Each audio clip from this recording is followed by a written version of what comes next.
you, everybody that's here, you are here supporting Palestine. And I commend Farah and her group from Cleveland State, starting this student body to continue the struggle for Palestine at Cleveland State. And students, and we have a member here from Kent, SJP, where's she at? Oh, hi, right there. So it's important that the students continue the fight, because the students are always the future. And you're certainly the future for Palestine. The struggle always continues by people coming out and supporting what's right. It's very basic. So don't be intimidated, when you come out and you don't see a lot of people. It's important that you have a foundation, and you are the foundation. And we're here to support Palestinian human rights and all its causes. If you look at Palestine, there's a plethora of struggles within the struggle. One of the themes here today is about Palestinian political prisoners. And please, when you speak about this topic, wherever you go, at a demonstration, at a Palestine function, at a teach-in, at the university, remember to call it Palestinian political prisoners. They are not just prisoners. These are not criminals who stole a car or who stole land or invaded a country. These people are defending Palestinian rights, their own Palestinian rights, their own homeland in Palestine. They're not your ordinary criminals. So it's important that you always emphasize that these are Palestinian political prisoners.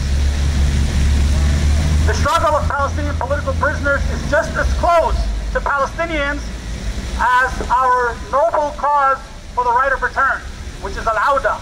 And that's our group, a group that I co-founded over 20 years ago. Because that is something that is a red line, that is something that the Palestinians will never relinquish, is their right to return. So Palestinian political prisoners are in the same category of Al-Aqsa. That's how important the plight of the Palestinian political prisoners are.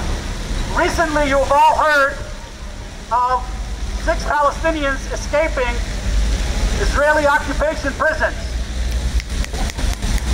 They were extremely brave and extremely courageous to dig for years to get out of Gilboa, the so-called Gilboa or Gilboa prison in the Israeli occupation areas.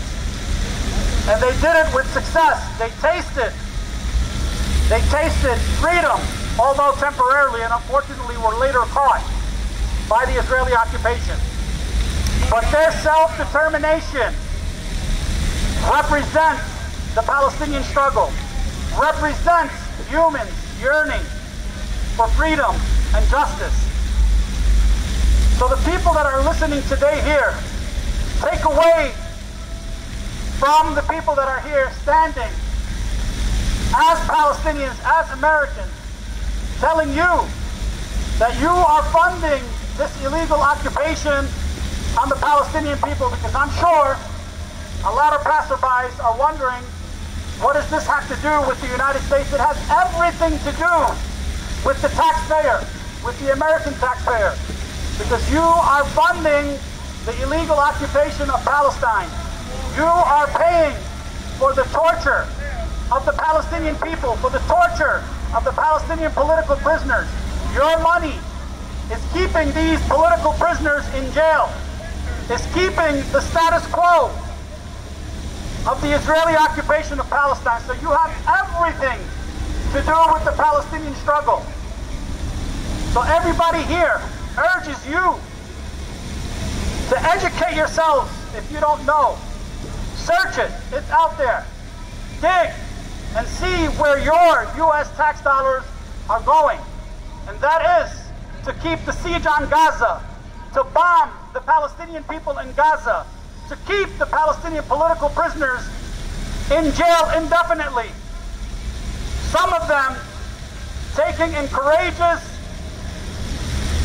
parts where they go on hunger strikes for months to liberate themselves from indefinite prison sentences or terms or whatever you want to call it. They're jailed indefinitely without charge.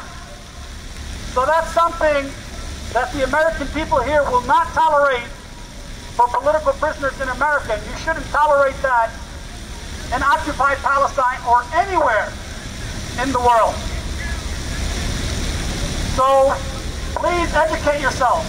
This is a civil rally that was posted on the CSU poster, and we're here civilly, peacefully, to tell you about the plight of the Palestinian people, because you, the taxpayer, are responsible. There's no way out of that.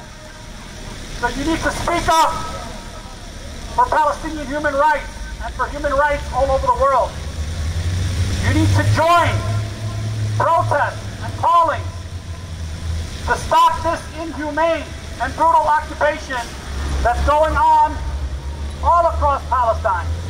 Whether it's in Gaza, the West Bank, Jerusalem, Sheikh Jarrah, where they're fighting to live in their own homes today in 2021, almost 2022, where you have illegal criminals trying to take Palestinian homes in broad daylight with your tax dollars. These are American citizens who live here and go to Palestine and steal Palestinian homes in broad daylight. Because we here in the United States allow it. We allow our government to fund this oppression, to fund this tyranny, and this brutal occupation that's been going on for decades, over 74 years, with American tax dollars, your money. So think about that when you file for your taxes every year, where your money is going to fund this brutal occupation. And the lobbies in the United States, the pro-Israel lobbies, need to be stopped. They're right here in your backyard. One of them is the Jewish Federation in Beechwood. The other one is AIPAC in Washington, D.C. And they're all connected. They have offices throughout the United States, from San Francisco all the way to New York City.